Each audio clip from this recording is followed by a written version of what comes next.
നന്നായിരിക്കും. ആ കണ്ണുകൾ ഈ കിളവന് രുചിയാണോ? നിങ്ങൾ പറഞ്ഞത് മരണത്തിന്റെ ജീവിതത്തിന്റെ ഇടയ്ക്കെന്നല്ലേ? എനിക്ക് ഇരുട്ട് കാരണമൊന്നും കാണാൻ പറ്റുന്നില്ല. അത് മാത്രമല്ല അപ്പൂപ്പ, ഈ ലോകത്ത് നിങ്ങൾ ആരാ? അതല്ല, നിങ്ങൾ ഈ ആളുകളെ സ്വർഗത്തിലേക്കും നരകത്തിലേക്കും ഒക്കെ അയക്കുന്ന ആളാണോ? വേണ്ട, എനിക്കിപ്പം മരിക്കണ്ട. അവസാനം ഈ ലോകത്ത് അവശേഷിക്കുക വേദനയും കഷ്ടപ്പാടും ഒപ്പം നിശ്വലമായ ആഗ്രഹങ്ങളും മാത്രമായിരിക്കും.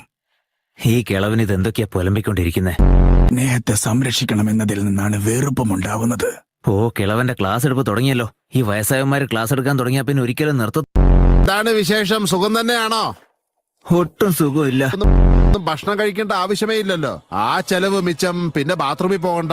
എങ്ങനെ നോക്കിയാലും ഇവിടെ ലാഭം തന്നെയല്ലേ? ഞാൻ നിങ്ങളെപ്പോലെ ഒരുവനാണെന്ന് നിങ്ങൾ കണക്കാക്കരുത്. അതുകൊണ്ട് മുഴുവനായിട്ടും എന്നെ നിങ്ങളുടെ കൂട്ടത്തിൽ കൂട്ടണ്ട.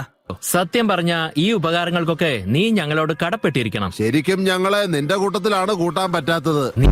നീ ഉറക്കത്തില് റിൻ റിൻ റിന്ന് ഒരുപാട് തവണ പറയുന്നുണ്ടായിരുന്നു. നിനക്ക് പുറത്തു പോയിട്ട് വല്ല ബെല്ലോ മറ്റോ വാങ്ങിക്കണമെന്നുണ്ടോ? മാത്രമല്ല മണ്ടൻ കക്കാശി എന്ന് നീ ആവർത്തിച്ച് പറയുന്നുണ്ടായിരുന്നു. എന്താ പറഞ്ഞതിന്റെ അർത്ഥം? ഈ മണ്ടൻ കക്കാശി എന്ന് വെച്ചാ എന്താ? ഹലോ, ഞങ്ങൾ നിന്നോട് കുറച്ച് കാര്യങ്ങൾ ചോദിച്ചോട്ടെ. പ്രകൃതിയുടെ വിളി, അതായത് ഈ ബാത്റൂമിൽ പോകാൻ തോന്നുക എന്നുള്ളത് എങ്ങനെയുള്ള ഫീലിംഗാ? ശരി, ഞങ്ങൾ നിന്നോട് റിന്നിനെ പറ്റി മണ്ടൻ കക്കാശിയെ പറ്റി പിന്നീട് ചോദിച്ചോളാം. എടോ, ചുഴലി പോലെ മുഖമുള്ളവനെ, ഞാനൊന്നും ബാത്റൂമിൽ പോവാറില്ലെങ്കിലും തന്നെയൊക്കെ ശരിക്കും കാണാൻ അതുപോലെ തന്നെയാ ഇരിക്കുന്നേ. അല്ല, അതിരിക്കട്ടെ, ഇവിടെ ഉണ്ടായിരുന്ന ബാക്കി വെള്ളക്കാരൊക്കെ എവിടെ? വല്ലാത്തൊരു സ്ഥലത്ത് തന്നെയാണല്ലോ ഈശ്വര ഞാൻ വന്ന് പെട്ടത്.